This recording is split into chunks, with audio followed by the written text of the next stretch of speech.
In 2008, Prime Minister Kevin Rudd delivered a formal apology, including the words "sorry" to Indigenous Australians for the stolen generation. Barack Obama was elected as 44th President of the United States, becoming the first African-American president. Heath Ledger died from an accidental toxic combination of prescription drugs, having recently finished his penultimate performance as the Joker in The Dark Knight. American swimmer Michael Phelps surpassed Mark Spitz in gold medals won at a single Olympics, winning 8 at the Beijing Games. He just played this riff and Scott and I looked at each other and just went, well, that's it. You know, the album has begun almost, you know. It was just that riff was such a strong turning point for us.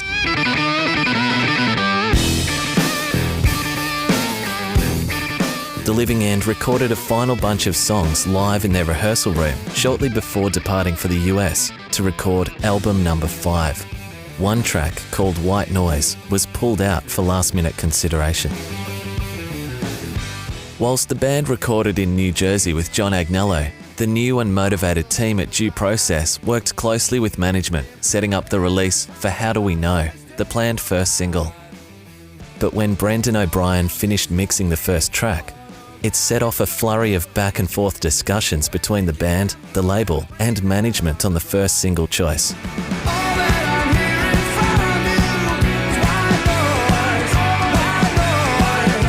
At the 11th hour, White Noise was identified as the lead single, and How Do We Know set for a Triple J exclusive and download single.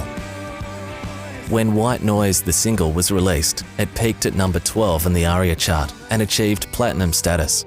It also became the band's most successful radio single to date, reaching number 2 on the airplay charts.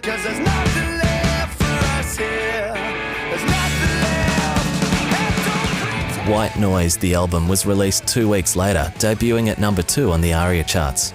It reached platinum status, selling 30% more than its predecessor, the number 1 debut, State of Emergency.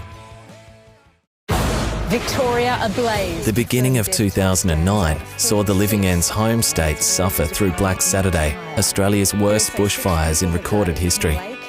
Benefits were held across the nation, and TLE donated, of course, but they also went to the people. With support from the local government and youth organisation The Push, the group packed a van and headed into the devastated Kinglake and Whittlesea region, where they performed shows for locals in 3 refugee areas. They listened to stories and gave away merchandise and care packages.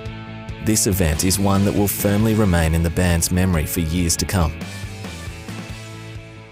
The White Noise album, it won the ARIA for the Best Rock Album at the 2008 ARIA Awards. Please make them welcome The Living End performing the latest smash off this album, Raise the Alarm, The Living End.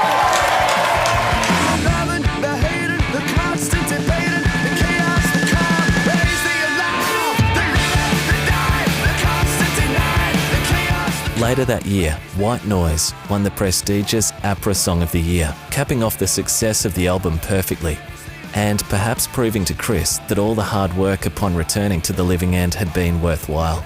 For as a true songwriter, no recognition is greater than that from your peers for your craft.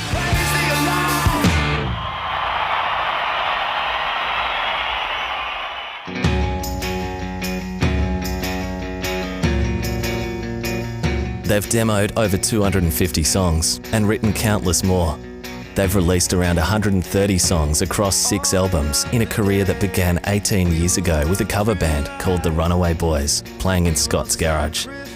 They toured all over Victoria in a shitty van to raise money for gear and to record for the newly formed original band they were writing songs for, The Living End.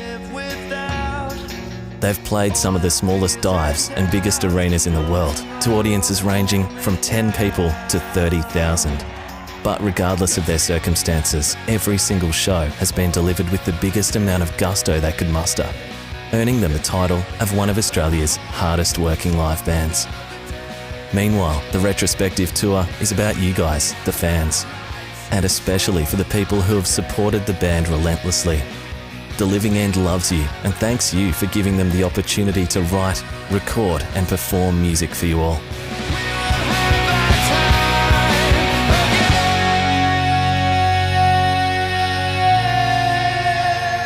tonight, The Living End performing their 5th album, White Noise.